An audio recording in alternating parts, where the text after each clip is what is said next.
Donc, avant d'aller maintenant dans notre texte comme tel, prions cette ancienne prière pour remercier Dieu de sa parole. ברוך אתה אדוני אלוהינו מלך העולם אשר נתן לנו תורת אמת והיה עולם נתח בתוכנו. ברוך אתה אדוני נותן התורה.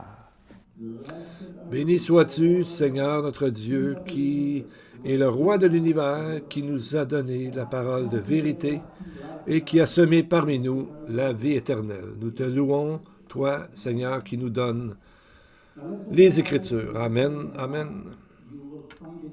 Alors, ouvrons nos Bibles dans le livre de Néhémie. C'est un petit peu avant les psaumes, 3 livres avant les psaumes. On va voir que Néhémie fait face à des défis très similaires à ce que Israël a à faire face aujourd'hui. La première question naturelle qu'on se demande est pourquoi se concentrer sur un livre si ancien et comment ce message peut-il nous parler aujourd'hui? Le plus que j'étudie ce livre, je suis convaincu que le livre de Néhémie a été écrit précisément pour un temps comme aujourd'hui. Parce que les jours, ce que nous vivons aujourd'hui, ressemblent à ce qu'ils vivaient dans ce moment-là. Et à chaque fois que je lis ça, je m'étonne comment c'est actuel à ce que nous vivons aujourd'hui. Et c'est ça la puissance de l'Écriture. Même si ça a été écrit très longtemps, elle parle avec une clarté divine. La parole de Dieu est profondément vraie et va rester à travers tout le temps, parce que c'est ce que Jésus a dit, que la parole resterait toujours. Bon, premièrement, on va commencer par regarder cet auteur de livre, Néhémie. Qui était-il et pourquoi cette histoire résonne tellement aujourd'hui?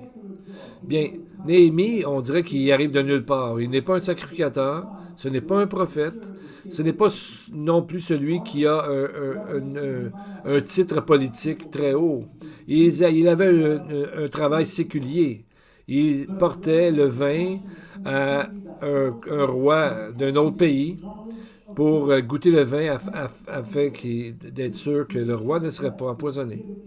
Comme ça que ça fonctionnait dans ce temps-là. Mais on voit que Néhémie est un homme qui a une grande compassion, une grande sensibilité. On le voit dans sa vie, on voit que sa vie est très intime avec le Seigneur et avec sa parole. Et on va voir la profondeur spirituelle de cette prière qu'il a faite dans ce livre. Et cette prière est très, très bien faite et est faite à partir de ce que Dieu veut entendre, dans le fond. L'amour de Néhémie pour la parole et pour son Dieu touchait tous les aspects de sa vie et on le voit très clairement à travers le livre. Parce que Néhémie vit des circonstances très difficiles, mais il demeure fidèle à Dieu. Ce livre est comme une autobiographie. Le seul livre dans les Écritures qui est une autobiographie, c'est lui-même qui écrit à la première personne.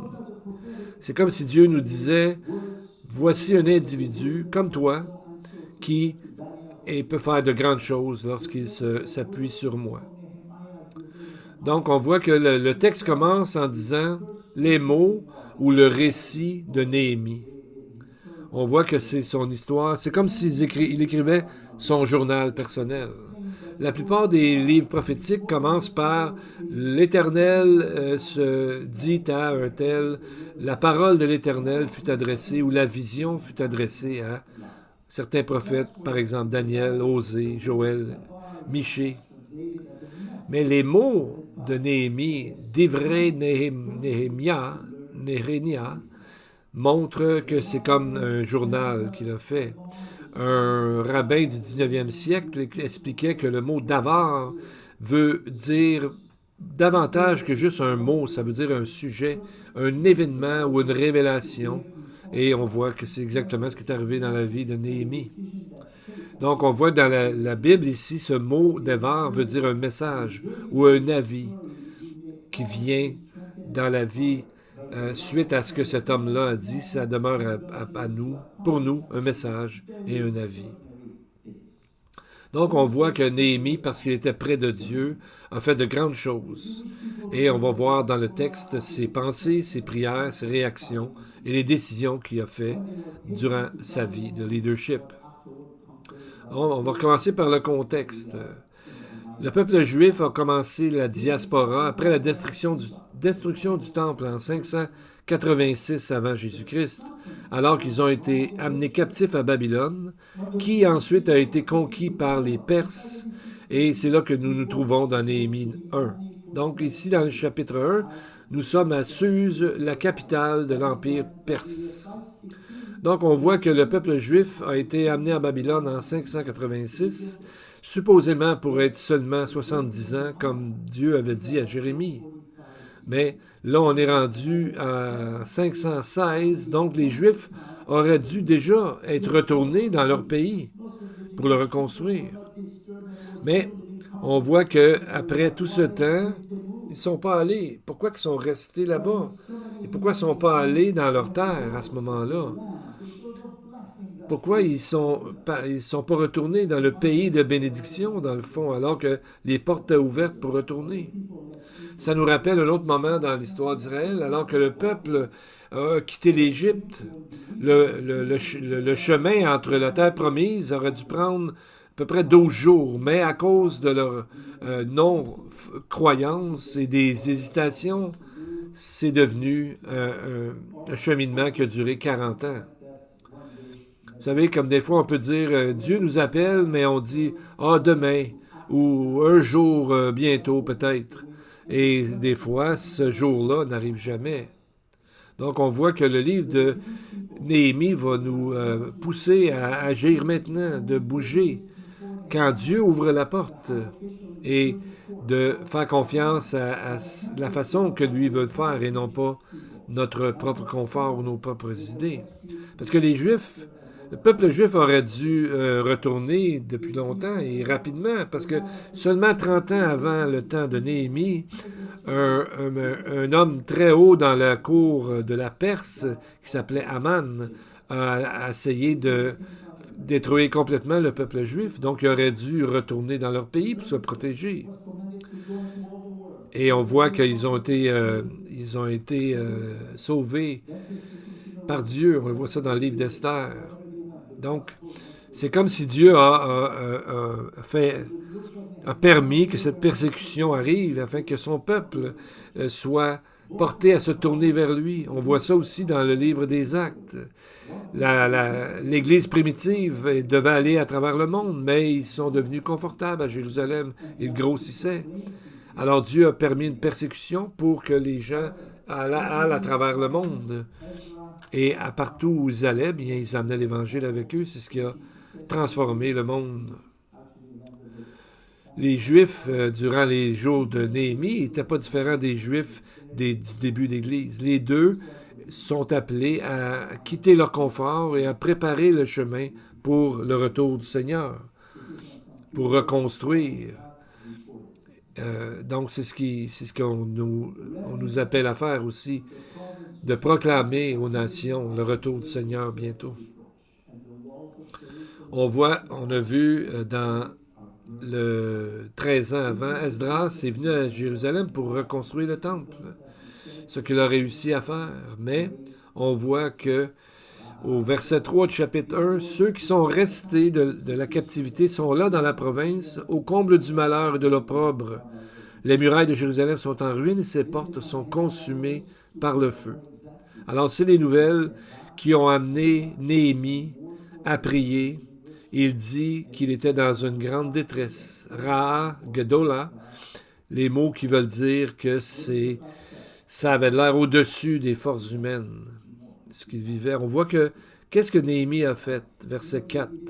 Je m'assis, je pleurais, et je fus plusieurs jours dans la désolation ou dans le deuil. Je jeûnais et je priais devant le Dieu des cieux. On voit les 5 étapes. Il s'assoit, il pleure, il est dans le deuil plusieurs jours, il jeûne et il prie. Première chose, il s'assoit. C'est probablement de ce passage et d'autres dans la Bible que vient la tradition qu'on appelle s'asseoir pour la Shiva. Après des funérailles juives, la famille immédiate, les parents, les enfants, l'époux et les gens de la famille entrent dans une période de deuil de 7 jours. C'est ce qu'on appelle s'asseoir pour le Shiva. Et Shiva veut littéralement dire 7, comme 7 jours qu'ils font. Comme on voit dans Job 2, que les amis de Job se sont tenus assis à terre auprès de lui 7 jours et 7 nuits. Et on voit que la prière de Néhémie a duré beaucoup plus qu'un simple Shiva. Au début de sa prière, nous sommes dans le mois de Chislev, comme nous lisons dans le verset 2, chapitre 1, un mois qui correspond à novembre-décembre. Et son intercession a continué jusqu'au mois de Nisan, comme on apprend dans Néhémie 2.1, à peu près mars-avril, lorsqu'il a enfin, il est allé devant le roi et qui lui a donné la permission de voyager, d'aller retourner dans le pays. Donc, on voit que Néhémie, dans le fond, sa prière s'est étendue sur à peu près 4 mois, à peu près 120 jours. On voit un esprit de persévérance, de compassion profonde et d'une foi qui ne change pas, qui ne faiblit pas.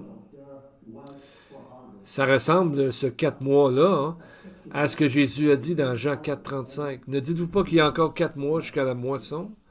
Moi, je vous dis, levez les yeux et regardez les champs qui déjà blanchissent pour la moisson. Donc, Néhémie se trouvait à un moment exactement de grande récolte. Et ça, c'était la volonté de Dieu. Et qu'est-ce que Néhémie a fait? Il est allé plus loin que simplement être triste, faire une shiva de 7 jours. Il a jeûné, il a pleuré, il a fait deuil, il a prié pendant longtemps. Donc, peut-être que Néhémie a réalisé que le moment qui avait été prophétisé par Daniel s'approchait. La prophétie concernant la reconstruction de Jérusalem. Mais il n'y avait personne pour refaire le travail. Daniel avait déjà dit que avait déjà annoncé la mort du Messie, qu'il y aurait à ce moment-là 62 semaines d'années, ou si on veut 434 ans, à partir du décret de restaurer et de reconstruire Jérusalem. Daniel 9, 25. Jérusalem sera rebâtie. Les places et les fossés seront rétablis, mais en des temps fâcheux. Ça, c'est le temps de Néhémie. Le texte continue en disant, après les 62 semaines, un oint sera retranché sans successeur. Donc, 62 semaines, c'est 62 semaines d'années qui équivalent à 432 ans. Et en fait, on se trouve exactement dans le temps de Néhémie, autour de 445 avant Jésus-Christ. On voit, c'est comme le seuil de ce conte de prophétique, si on veut. Et comme Daniel a prédit, les murs de Jérusalem ont été reconstruits en des temps fâcheux. C'est ce que Néhémie nous dit dans son livre. À peu près 445 ans après Néhémie, comme Daniel a prédit, Jésus est arrivé dans le premier temple et a été retranché sans successeur. Donc, ça annonçait la mort du Messie. Donc, on voit que Dieu agit non pas avec les armées et tout ça, mais avec les gens qui se tiennent dans la brèche pour intercéder avec les mots même de Dieu. Donc, on voit que Dieu cherche, dans le fond, des gens qui, comme Néhémie, vont s'engager pour la paix du monde. Et comme dans Néhémie, maintenant, l'appel est le même pour nous. Qui va se lever pour reconstruire les murs de foi dans notre génération? Qui va se lever pour prier et se tenir pour défendre la parole de Dieu? Néhémie est ici un exemple de prière et d'action que nous avons intérêt à suivre. Et on voit dans les noms que, par exemple, le nom Néhémie veut dire Dieu réconforte. Et à travers tous ces épreuves et ces conflits, Dieu était présent, qui lui donnait sa paix et son Shabbat, que son âme avait besoin. Si on regarde les noms, dans les 2 premiers versets, il y a 3 noms. Il y en a un, c'est le père de Néhémie, Hakalia, et l'autre, c'est son frère, Hanani. Puisqu'on ne connaît pas grand-chose sur ces 3 hommes, si on met leurs 3 noms ensemble, on peut lire « Dieu réconforte Néhémie, Dieu éclaire Hakalia, et il est gracieux Hanani ». Donc, c'est une façon merveilleuse de commencer un livre qui nous montrera des oppositions très fortes et des grandes difficultés, mais cela nous encourage de savoir que nous allons être bénis à lire cette histoire. Et maintenant, on voit que la prière qui a fait, dans ce sens-là, bouger le ciel lui-même, et voir comment Néhémie, avec sagesse et révérence, a préparé sa prière avant de la présenter à Dieu. On voit que dans la prière, il y a un ordre, il y a un but, et il y a une fondation très ferme derrière chaque phrase. Elle est basée sur les paroles de Dieu même. Sa fondation n'est rien d'autre que la parole de Dieu. Une parole que Néhémie connaissait très bien. Il avait compris ce que Moïse avait déclaré en Deutéronome 8.3. « L'homme ne vivra pas de pain seulement, mais de toute parole qui sort de la bouche de Dieu. » Et c'est ce que Moïse donnait comme avertissement juste avant qu'Israël entre dans la terre promise. Donc, Néhémie, sa prière ressort de cette vérité. Elle est ancrée dans les Écritures. Elle rappelle les promesses de Dieu en lui rappelant ses actions du passé. Donc, si vous voulez être aussi efficace dans vos prières que Néhémie, bien, lisez, soyez imprégnés des Écritures de Dieu, pardon. Remplissez vos cœurs et vos esprits avec sa parole. Et à ce moment-là, nous saurons mieux comment prier, nous saurons mieux comment agir. Et on voit que Néhémie savait exactement qu'est-ce qu'il avait à faire dans l'histoire personnellement et vers où le monde s'en allait. Maintenant qu'il était dans la cour du roi très puissant de Perse, il a reconnu que même les grands de ce monde ne peuvent régner que pour un certain moment assez court. Donc, à la fin de sa prière, on voit que Néhémie demande humblement à Dieu, « Fais-moi trouver grâce devant cet homme. » Verset 11, chapitre 1. Cet homme. Donc, il parlait, bien sûr, du roi de Perse, mais il ne l'a pas appelé le roi de Perse parce qu'il était devant le roi des rois dans sa prière. Il savait très bien que le plus puissant des rois terrestres est seulement un homme devant Dieu. Bien, on va voir premièrement, on va aller voir le texte et écouter la prière de Néhémie. La première chose qui nous frappe, c'est que Néhémie se rappelle des promesses de Dieu. Néhémie ne commence pas avec ses besoins, mais il commence par rappeler à Dieu ses propres mots dans sa parole.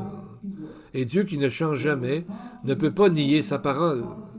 Quand nous venons à lui, en se basant sur ses promesses, nous sommes sur un endroit qu'on ne peut pas bouger. Un endroit puissant.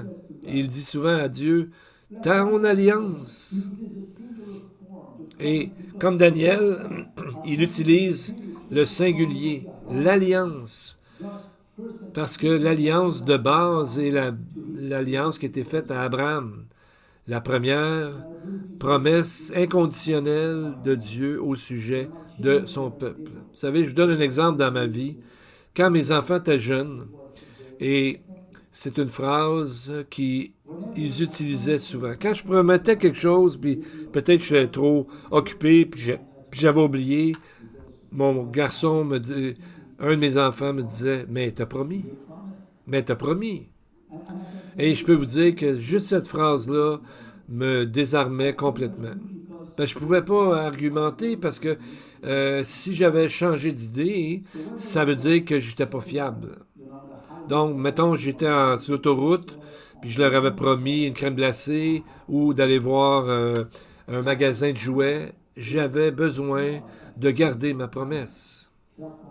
Imaginez-vous aussi moi, qui est un parent qui oublie et qui est imparfait, était appelé à garder ma promesse. Imaginez-vous comment Dieu, qui est parfait, fidèle et véritable, va honorer sa promesse. Donc, c'est un peu ce que Néhémie a dit. C'est comme s'il disait à Dieu, Seigneur, tu as promis, tu as fait une alliance avec Abraham, Isaac et Jacob. Rappelle-toi de ta parole. Et Dieu écoutait, bien sûr. Quand on vient à Dieu dans nos prières avec ses promesses sur nos lèvres et avec la foi dans notre cœur, nous aussi, on peut faire bouger le ciel comme Néhémie l'a fait. Et on voit que Néhémie, son cœur était complètement engagé dans la prière. Parce que ça commence par le mot hébreu Anna, qui veut dire « Ah, maintenant » ou « Hélas ». Et c'est comme ça qu'il commence sa prière, comme s'il attendait depuis si longtemps ce moment précis. Il était complètement dépassé par la situation, comme Moïse lorsqu'il a vu le veau d'or, et il a utilisé le même mot que Moïse, Anna, ah Seigneur, maintenant, en voulant dire là, qu'est-ce qui arrive? Et il l'appelait de son vrai nom, Yud-Hé-Vavé, les 4 lettres de l'Alliance, qu'il utilise 17 fois dans sa demande à Dieu. Et au verset 5, on voit, il dit, il y a un prérequis. Il dit, toi qui gardes ton alliance et qui fais miséricorde à ceux qui t'aiment. Parce que Dieu n'a pas promis son alliance et sa bonté à tout le monde, mais à qui? Le texte continue en disant, ceux qui observent tes commandements.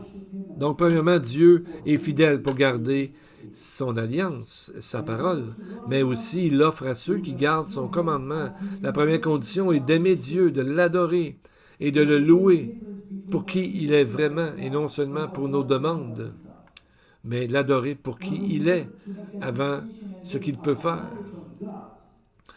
Parce que quand on base notre connaissance de Dieu sur l'Écriture, notre compréhension s'approfondit, notre vision s'éclaire, et nos cœurs commencent à l'aimer comme il est vraiment, et nos prières deviennent tellement plus efficaces. Et on voit la deuxième partie de ça, c'est ceux qui observent tes commandements. Et c'est là qu'on prouve notre amour en observant les commandements de Dieu. Qu'est-ce que ça veut dire de garder les commandements de Dieu? Il nous est demandé une question semblable quand on étudie la prière de Daniel. Mais ici, on peut aller plus loin avec différentes possibilités parce que l'obéissance, c'est pas aussi simple que ça a l'air parfois. Est-ce que Néhémie veut dire que on devrait suivre le judaïsme ou le judaïsme rabbinique? Non. Ces systèmes n'existaient même pas dans ce temps-là. Rappelez-vous, le judaïsme, comme on le connaît aujourd'hui, avec ses traditions rabbiniques, a été créé seulement après la destruction du Second Temple, il y a à peu près 2000 ans, alors que Néhémie, lui, vivait il y a 2400 ans. Deuxièmement, est-ce qu'on doit suivre la loi mosaïque? Encore, c'est non. Au temps de Néhémie, le temple avait été détruit. Donc, il ne pouvait pas suivre la loi mosaïque avec les sacrifices et les aspects cérémoniels. L'important dans le texte, c'est qu'on voit que ceux qui observent les commandements de Dieu, donc c'est ces gens-là, ceux qui le veulent, qui vont découvrir plus de choses sur Dieu. Ceux que leurs cœurs sont toujours en train de chercher à aimer plus Dieu. Ceux qui découvrent de plus en plus son caractère, ses façons de faire et sa beauté. Cette soif de marcher avec Dieu, c'est au cœur même de garder ses commandements. Parce que quand Dieu, rappelez-vous dans Genèse 26, Dieu a apparu à Isaac alors qu'il était persécuté par nul autre que les Philistins à ce moment-là, les mêmes gens qui vivent dans le territoire de Gaza aujourd'hui. Une région que les frontières ont très peu changé, même jusqu'à aujourd'hui. Et le Seigneur a rassuré Isaac et a renouvelé l'alliance avec Abraham. En verset 5, il dit « Parce qu'Abraham m'a obéi et a gardé mes commandements, mes statuts et mes lois. » Donc, c'est la base pour que Dieu réponde. C'est qu'on obéisse à ce qu'il nous dit de faire. Donc, la loi est écrite dans le cœur de ceux qui sont amoureux de Dieu et non pas sur des tablettes ou sur un livre. Ceci est un véhicule, mais le fond de l'histoire est comment nous aimons le Seigneur. Parce que Dieu parlait des lois qui viennent, Dieu veut que ces lois fassent partie de notre vie, que nous le connaissions, comme il est écrit, que ce soit écrit sur les tablettes de notre cœur et dans notre esprit. Si quelqu'un se dit, comment je peux recevoir cette loi qui vient d'une connaissance personnelle de Dieu? La réponse est simple. Demande à Dieu. Il va envoyer son esprit pour te donner la foi, une compréhension et une assurance dans ton cœur que tu peux vraiment lui faire confiance. Et la promesse se trouve partout à travers les Écritures. Comme le Seigneur a déclaré à travers le prophète Joël, un verset qu'on a vu et qui est répété 2 fois dans le Nouveau Testament, à part Joël, « Quiconque invoquera le nom de l'Éternel sera sauvé » dans Acte 2, dans Romains 10. Donc, quand on entre dans la promesse de Dieu, dans nos prières, rappelons-nous d'utiliser les Écritures. Il va vous entendre, il va vous répondre. Il faut simplement lui demander. Quelle est la deuxième chose que Néhémie dit? Verset 6. « Que ton oreille soit attentive et tes yeux soient ouverts. Écoute la prière que ton serviteur t'adresse en ce moment, jour et nuit, pour tes serviteurs et les enfants d'Israël, en confessant les péchés des enfants d'Israël, nos péchés contre toi, car moi et la maison de mon Père, nous avons péché. Nous t'avons offensé, nous n'avons pas observé les commandements, les lois et les ordonnances que tu avais prescrits à Moïse, ton serviteur. » Imaginez-vous le moment quand Israël et toutes les 193 nations des Nations Unies vont prier cette prière. Bien, ça n'arrivera pas maintenant, mais ça va arriver quand Jésus va être de retour.